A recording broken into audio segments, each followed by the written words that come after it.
Welcome to the Craft of Consulting podcast, the podcast where you learn the skills and know-how to excel at consulting while living the life you want. And now your host, Deb Zahn. Hi, I want to welcome you to this week's episode of the Craft of Consulting podcast. So in this podcast, I'm going to be talking about how to pivot as a consultant. And what I mean by that specifically is how to pivot to do something new. And I'm going to walk through a process for how to do that and how to be able to do that successfully, or at least have success speed up so that you can enjoy doing this new thing that you want to do. Before I get into that, though, I do want to offer to have you apply for, if you haven't already, my Craft of Consulting membership. So I have this fabulous membership with wonderful people in it, folks that turn to each other for support, turn to me for support. They get rapid, ongoing support.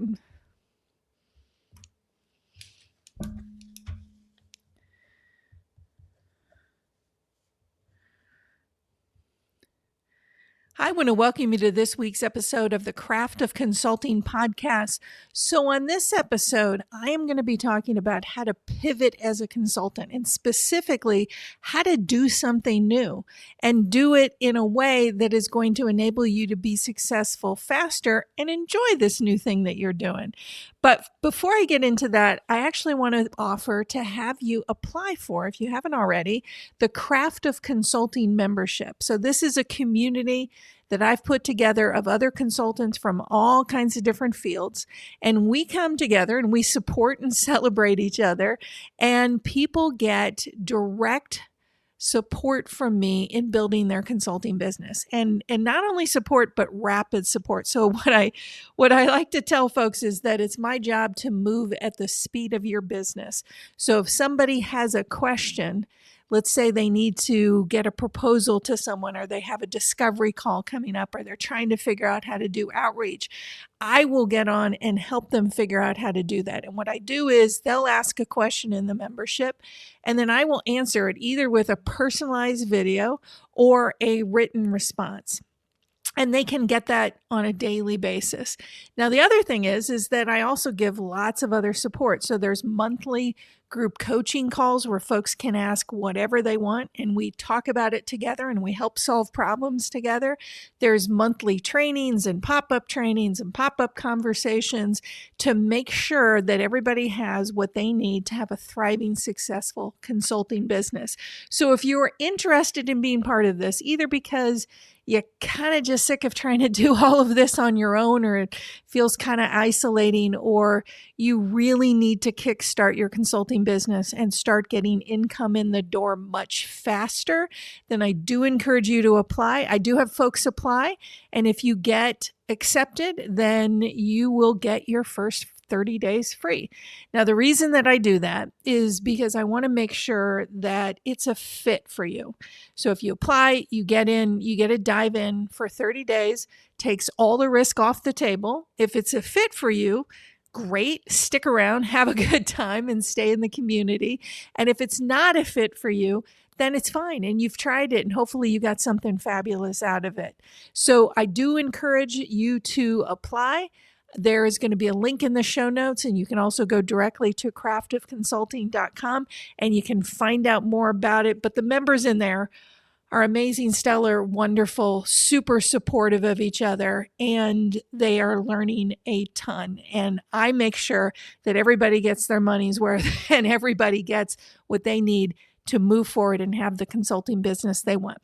So I wanted to start off with that, but let's dive into the actual question of pivoting as a consultant, right? And so I'm going to talk about what types of pivots. So there's three kind of pivots that I'm talking about. So the first is if you want to go into a new market or a new niche. So this might be something that is brand new for you. It might be adjacent to what you're doing right now, but it really is a new market that you're entering into, or a niche that you haven't worked in before. And for some reason, you feel really compelled to do it and you want to do it. The other is applying what you do across markets. So maybe you're going to stay in the market you're in, but now you want to look at other markets and niches and think about how you can apply what you do to those. And then the other is changing your offers or creating a new offer. All of those types of pivots apply to the stuff that I'm going to be talking about today on this podcast.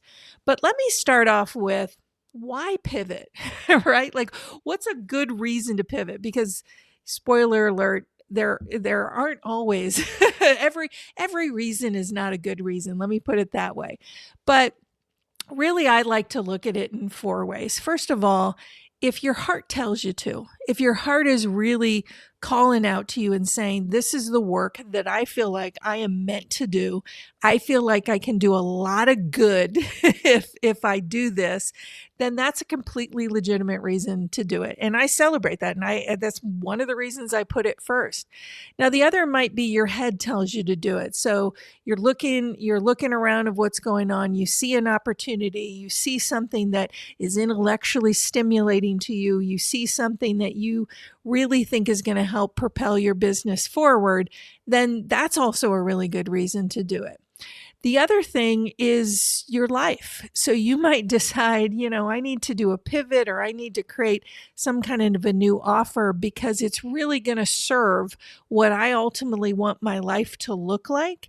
And maybe I'm going to deliver something in a new way, or I'm going to work in a niche that's going to be, much, much, much easier for me to be able to generate the income I want in the time that I want to spend doing this. Excellent reason to do a pivot.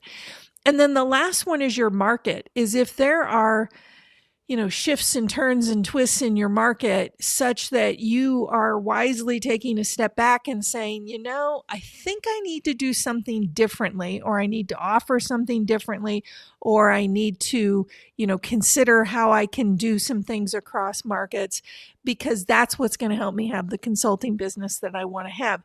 That is an excellent reason to do a pivot. Now, I would be remiss if I did not also talk about when not to pivot. Now, the main time I would not pivot is if you are in a panic. So if something that you're doing isn't working and you're not getting the income that you need in the door, it's really tempting to say, okay, well, I'm just going to do something different then. That may be the right decision. It may not be the right decision, but I would not panic pivot and do something immediately, because it could be that if you solved some of the problems or you made some changes and tweaks to what you're doing now, that it might actually work. So the problem you might be solving a problem that doesn't actually exist. And what you might instead want to do is spend the time and effort to figure out how to make what you're doing work. And a lot of times what happens is you're just not getting the income in, it's just not working. And if somebody does a panic pivot, what they find is that the same problems carry through after they make a pivot. So if it's about not being able to get clients and there's something that they're doing or not doing that's getting in the way of that, then those problems are going to go with you, whether you're going to a new market, you have a new offer, whatever. So it doesn't necessarily solve them. So it's better to say, what do I really want to be doing? And then how do I enable myself to do that and make that actually work, and not just say, not working, pivot. And I know as soon as I said that, some of you envisioned a sofa and Friends episode.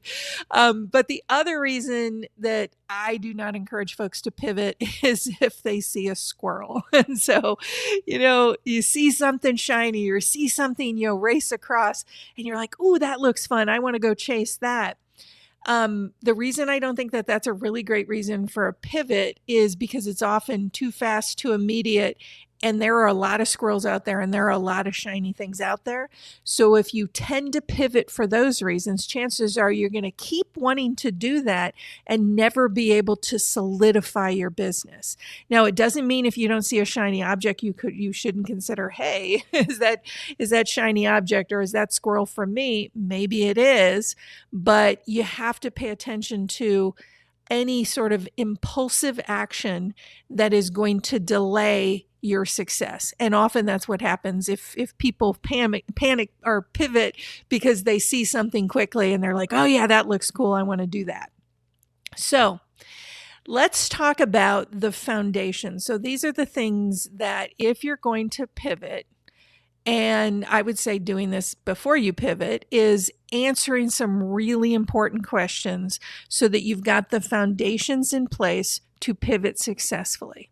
So one of the first questions you have to identify is, who is your buyer? So if you started consulting and you were doing something else, you had to answer that question. Who is my buyer? Who is actually going to give me money to do the things that I'm saying I want to do? So that's where you have to identify your ideal client. And in this case, the reason I'm using the term buyer is because that's who actually is going to sign the contract and give you money to do the thing.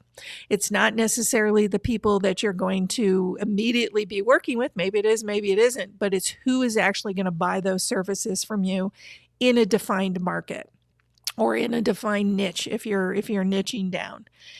And then you need to be able to answer the question, okay, so before I jump to, hey, what's that thing I want to do, is to answer the question, what do they want to buy? So forget about whether or not they're buying from you, but what do they care enough about that they actually want to spend money on, right? Like, what is it that they are actually going to sign a check because it's important enough to them? Either the pain is so great or their desire for gaining something is so great that they're willing to spend money on it. And they have to know that they need help doing it, right? They gotta have some reason why they would actually hire a consultant. So what is it that they want to buy? And then you think about, what are you selling and why would they buy from you? So that's where it gets down to having a really clear value proposition. And the value proposition essentially answering the question of, what is it that I offer to who? What kind of results am I getting them? And what's special about me? It's how you define your value when you're out in a market, whether it's a new market or a new offer or anything along those lines. And those are really, really critical foundations to answer first. And before you leap into, making this pivot, because the answers to these questions will dictate everything that you do after that. So if you know who your buyer is, you know who you're going to be doing outreach to, you know how to talk about your offer because you have a sense of what they actually, truly care about because you answered the question, what do they want to buy? And you've defined your value proposition so that you know what you're selling and why they would buy from you specifically. And then everything flows from that. The outreach you're going to do, the marketing you're going to do, how you're going to develop ultimately what your offers are going to do. Everything flows from those things, which is why it's important to do them first. And then you can answer the question, like once you know all of that, you can answer the question, okay, how am I going to get to the buyers and how am I going to get them to buy? So if I'm doing some new thing or I'm in some new market, how am I actually going to get them aware of me? And how am I going to move them down the process until a portion of whoever becomes aware of me ultimately buys from me? That's called a sales funnel, which I've talked about in other places, where you just think about what's the path that I'm going to take them down to where they ultimately buy from me. But you got to know that other stuff first. Okay, so then what do you do first to figure that out? And this is where you want to do some exploration and you want to absorb what you're hearing from folks related to whatever it is you're pivoting to. So what is it that folks are saying that they care about? So if it's a new market, you got to get out in that new market and you got to talk to people. If it's something new that you're offering that is in your current market or in an adjacent market, you got to get out and talk to people and answer the question, what are they talking about? What are they saying that they care about? What's the nuance of what they're saying that they care about? What makes them emotional enough that they actually would drive them to make a decision about buying? What's already out there? So having some sense of what the competition is. Now, this is where I want to caution you, because if you are pivoting to something, and you see somebody out in the world and they're doing that thing, that new thing that you want to do, that doesn't mean you don't do it. that actually probably means that there's a demand in that market for it, and somebody was smart enough to help fulfill that demand. But what it does mean is then you got to think about, okay, what's special about me, or how I might deliver this, or how I might talk about this. And you look at how other people who might be offering that or similar things are positioning themselves. How are they talking about what they do? How are they, if you can find out, pricing what they do? Any sort of details that you can find out about, how is it that if they're a client out in the market and they're interested in that thing, and there are people who are offering that, how are they talking about it? How are they making themselves relevant to ultimately who they perceive as their buyers, and particularly if you have the same buyers. So as much market intel as you can get about that. And then you want to also, and this is where the nuance really comes in, is really dive into how are people actually talking about this. And I mean specifically the language they are using. So if you get on a call with folks and either they're in this new market or they're in the adjacent market, or you think that they're folks that might be interested in this new offer, you want to hear very specifically the words that come out of their mouth, and particularly any emotional language that they use to describe why it is that they might want to buy this thing, why it is that they care about certain things relative to others, because that's the language that is ultimately going to help you frame and form what it is that you're going to do and talk about it such that people want to buy it. So you really need to be able to get out there and gather that intel, right? Talk to people who understand, or who actually are your buyers, who understand the market forces.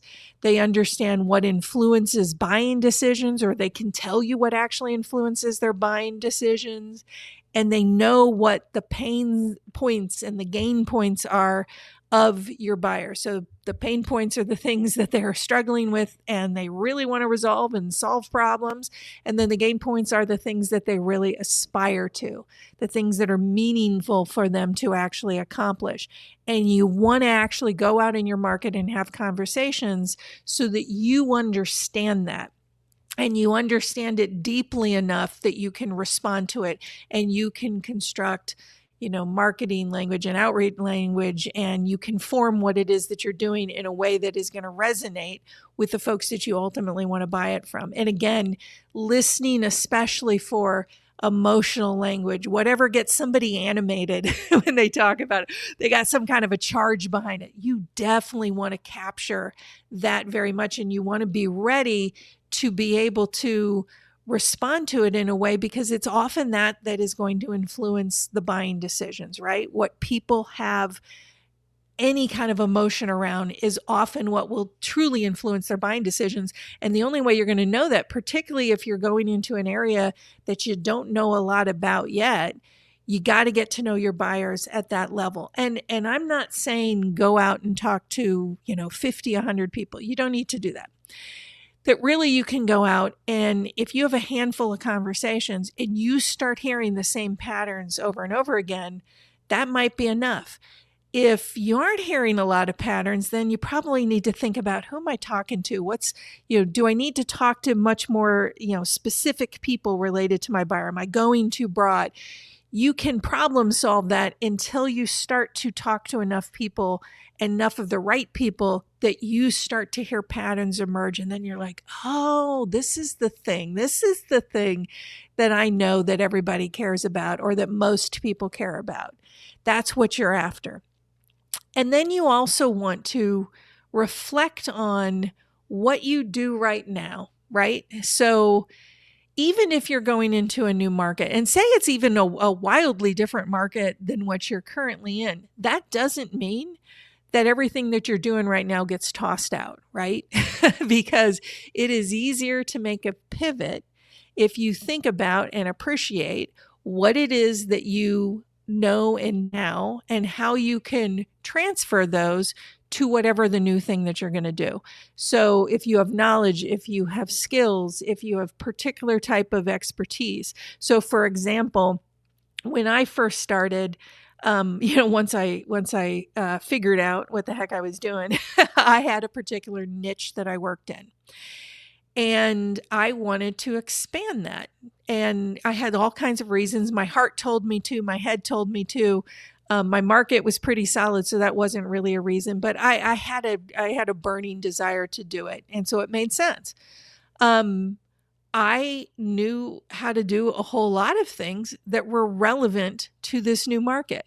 So I could still do strategic planning. I could still do facilitation. I still help people make decisions. I still can be a strategic advisor. All of the things that I was doing in this other niche were applicable to this new niche. Now, I had to gain some additional knowledge and skills related to that market to do it, but there was a ton that I was able to transfer to that.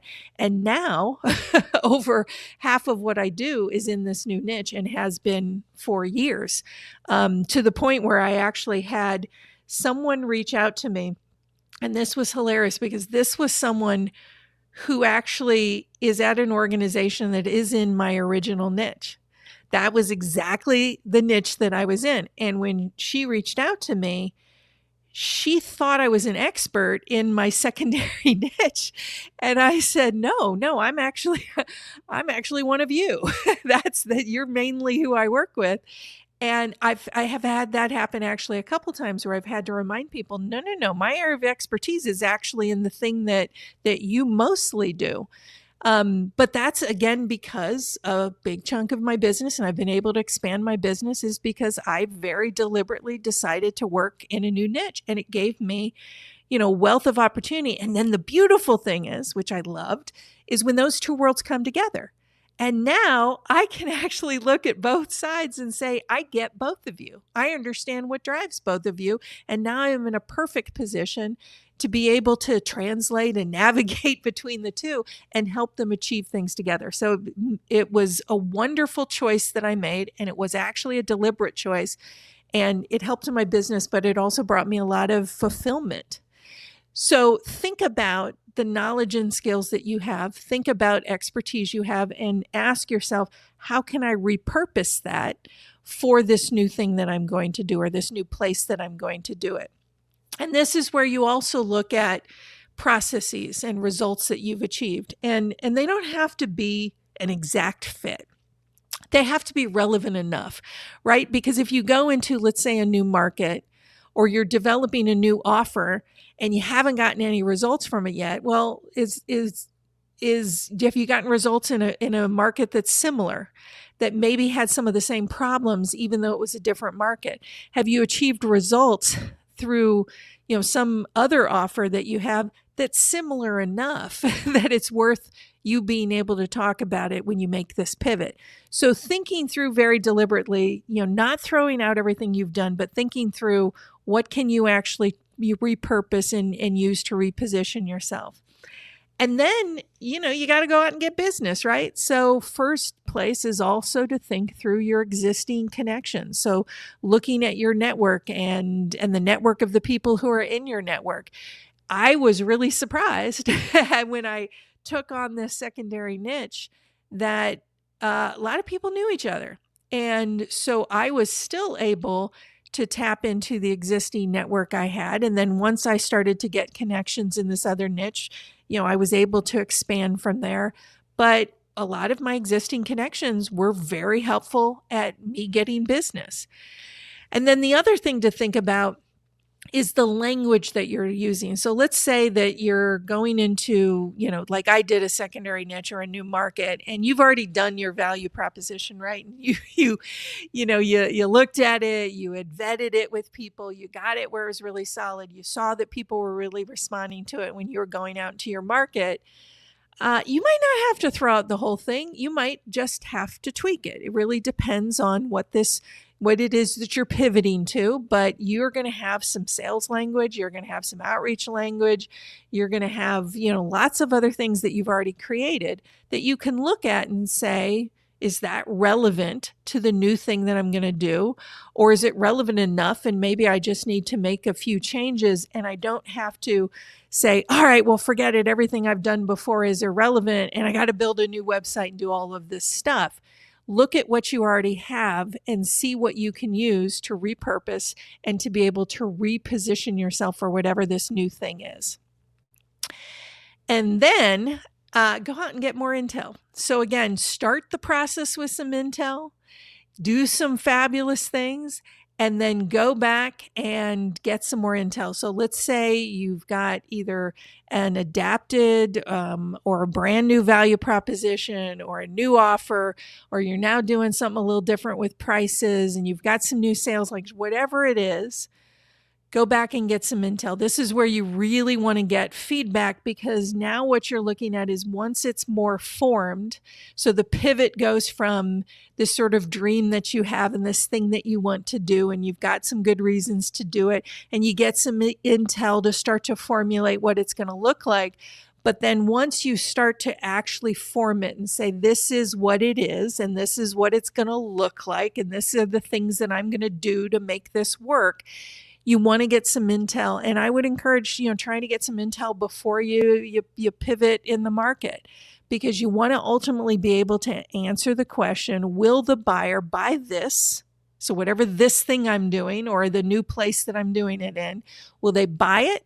Will they buy it from me? And will they buy it at this price? And I would also add to that, using this pricing model. And so going out and having some conversations with folks and saying, here's what I'm thinking. Here's what I think this would look like. Does this match what buyers in the market actually want and care about? And I found people are very generous in doing that. There will be some people who don't want to, don't want to give you that feedback or that intel, but a lot of people will. And that's where you then can get the right intel to be able to make refinements so that it's not perfect. Because again, perfection, as I've said many times, is the enemy of action. And so you want to get it good enough that you're ready to take it into market, knowing that whatever this new thing is, that you're ultimately going to be able to refine it over time. So then you have to think about, all right, I've gotten now a series of intel that I know what this thing is. I know what it should look like. I know how to position it so that buyers are going to be interested in it. And then you got to think about, the sort of basics, how do I brand this and how do I sell this? And this is where I truly want to encourage not to belabor this process. Like, you want to have a targeted place to direct people. That could be a website. It could just be a single landing page of a website. It could be your LinkedIn profile. Wherever it is, I wouldn't spend a whole lot of time getting everything fancy and just right before you make the pivot. It's often the same mistake that folks make when they first become a consultant, is they think they're not a consultant until they have a website. And I'm here to tell you, you're a consultant whenever you're available to do work and desirous of doing that work. When you say you're a consultant, you're a consultant. You don't have to have a website to be one. You don't have to have something super fancy to send people to. You want something that makes it easy for your buyers to know who you are, get who you are, care about, and be able to connect with you easily without a lot of friction. That's what you need. And that could just be your LinkedIn profile. In fact, if you're pivoting, that would be one of the first things. If your buyer is on LinkedIn, and only if your buyer is on LinkedIn. If your buyer is somewhere else, then you go to that other place where your buyer is. But start with a profile. If it's the place your buyer goes, then that's what they're going to take a look at to, kick the tires. And if they get interested in you, and then maybe you do a website later, maybe you do a landing page later. But I just wouldn't spend a whole bunch of time, because the more important thing is to pivot wisely and get out to your market and try and get business. So the other thing that is important, though, is you got to think through, okay, how am I going to get the business, right? So this is where thinking through what steps you're going to take people through and what things you're going to do to try and get business. And this, by the way, is more important, I think, than, getting your website or getting a new website perfect or anything along those lines. So this is where you want to think through, all right, So let me look at my connections. Let me think about how those connections might help me get business, because your network is still likely going to be one of the first places that you're going to get business. And this is where, depending on how far afield, let's say you're pivoting to a new market, if it's wildly different than your work network, you still want to ask people, because you never know who people are connected to, but you might broaden it a little bit to people that are outside of work settings that you've done, because again, you never know who they know, and really that's where you want to think about as broadly as possible how to tap into connections to help you. You want to think about, where does my buyer show up? And how is it that I can actually be present in the way that I want to, and add value so they start to associate me with the thing that it is that I want to do, or the new offer that I'm making. So for example, I think it's, very important to establish authority. Lots of different ways to do that. So you can do that organically on social media, where you start talking intelligently about a topic, and then people will start to assume that's the thing you do. and as long as you do it from the perspective of doing things that are valuable to them, that's great. You might develop, a signature white paper that talks, deeply and meaningfully and valuably about the new topic you're doing, or something related to your offer, or something about the new market that you're in. And that becomes a signature piece that you can share with folks, and you can have people in your network share, and it helps you establish authority.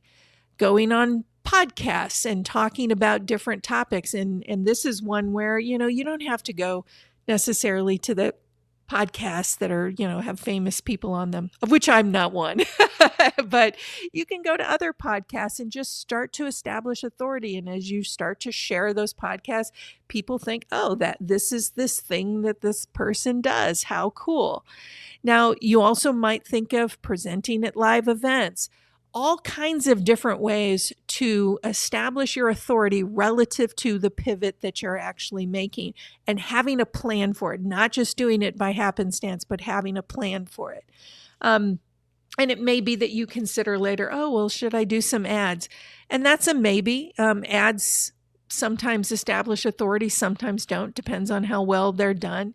But you also might include, some cold outreach to folks. And I kind of like the version of doing some cold outreach for the purpose of doing some informational interviews, and promising that they're not going to be sales calls, and making sure that they're not actually sales calls. Like, you can't bait and switch on folks, but have some of those folks be who you get intel from. Now, they might give you some intel, and that's all that happens, and that's okay. Thank them for their time. They're helping you get business, even if it's not from them.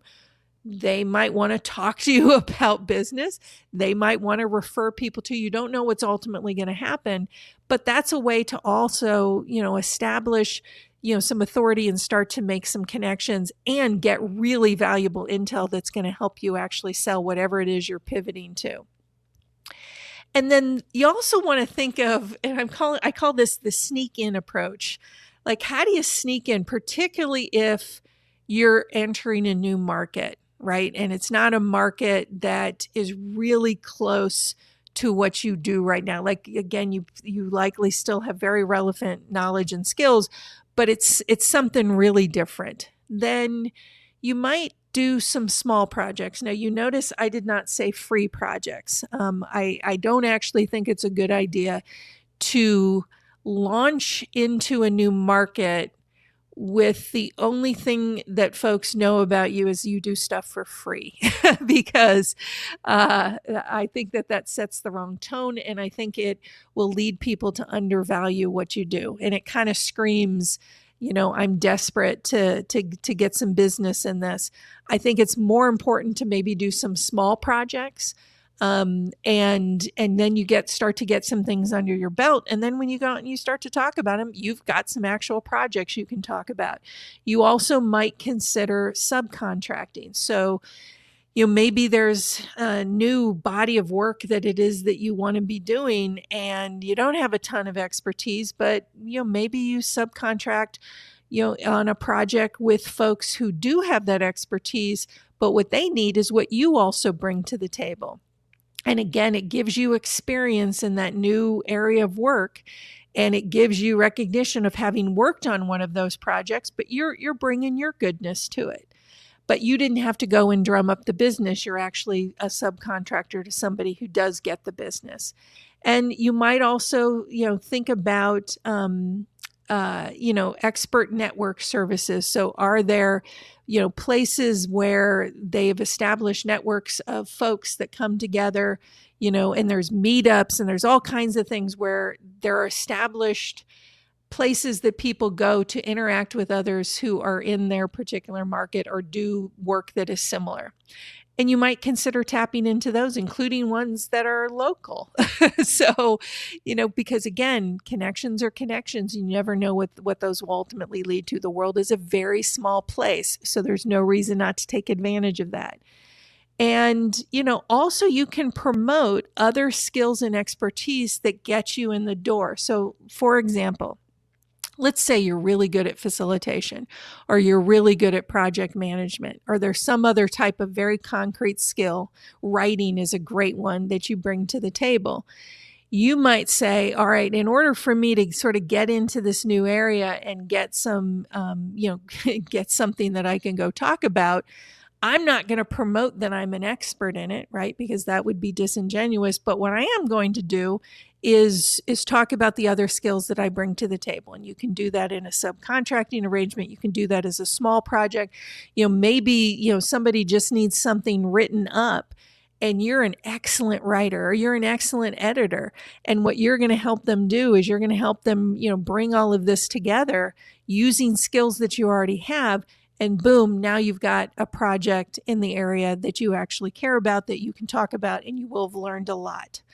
I actually did that. So when I first started consulting, and I was having difficulty getting clients, I actually promoted my editing skills. So I'm a really good editor. And there was a team of folks that were working on something where there were 12 different authors. And as always happened, 12 different authors write in 12 completely different ways. It was this highly complex project, and it was work that I was really interested in that I had only sort of tangentially done. But I was really good at editing, and I was really good at constructing narratives that actually sounded like a single person wrote them. And that's how I got in the door. And surprisingly, it turned out that I knew more than I thought I knew. And so as I was editing, I was able to, discern that something seemed a little bit off. And I could go back to the person and say, do you mean this or do you mean this? And then they said, oh, wow, she actually knows this stuff. It was one of the ways that I was able to kick off work in a particular, particular types of offers that I ultimately wanted to do. I got to see, oh, yeah, I actually do have skills related to this. But that's not how I got in the door. I didn't go talk anybody into, oh, I can do X, Y, and Z. I basically said, you got a problem and I can solve it because I have this skill. And so you can think about things like that. What can actually get you in the door? That's skills that you possess today. And then the last thing is you got to go get business, right? And you got to start to accumulate results that you can then go talk about that are specific to whatever you're pivoting to. So this is where get in the business, ask for referrals, ask for introductions. And I mean, ask, don't hope. So I don't mean going and talking to people and say, hey, I'm doing this new thing, and hope that they walk out the door and they're like, I got to tell everybody about this. Some people will, but a lot of people will not. So ask for those referrals and introductions. Make it easy for them to do so. Again, write the emails for them because it's going to be easier for them to understand, what is it you want me to say? Well, don't make them write it. You write it and tell them exactly who you want to be introduced and referred to. You take the burden completely off of them. They're more likely to do it. Share, continue to share your insights and your results, right? So just like I talked about all the different ways to build authority, keep doing that. And the more you accumulate it, the more people will start to associate you with whatever this pivot is that you're doing. And then as you start to get business, even if you get one thing, and I don't care if it's a small project, craft and share case studies or get testimonials anything that shows social proof of what you're able to do. So if you were able to help someone achieve a result that is important related to this thing that you're pivoting to, then you want to capitalize on that. You want to ask for testimonials. You want somebody else to say, thank goodness they were there. This wonderful person helped me achieve X. Or more lengthy case studies, which essentially say, here's what the problem is. Here's, what I helped do to solve it. And boom, here's the results they got with a fabulous testimonial from a client. And even if you have one of those, I will tell you a trick is let's say you've done one project, but you did a fabulous job and you were able to get the client, you have to get them to agree to the case study. But they gave you a testimonial and they're like, yes, please do a case study. We're happy to have you name us.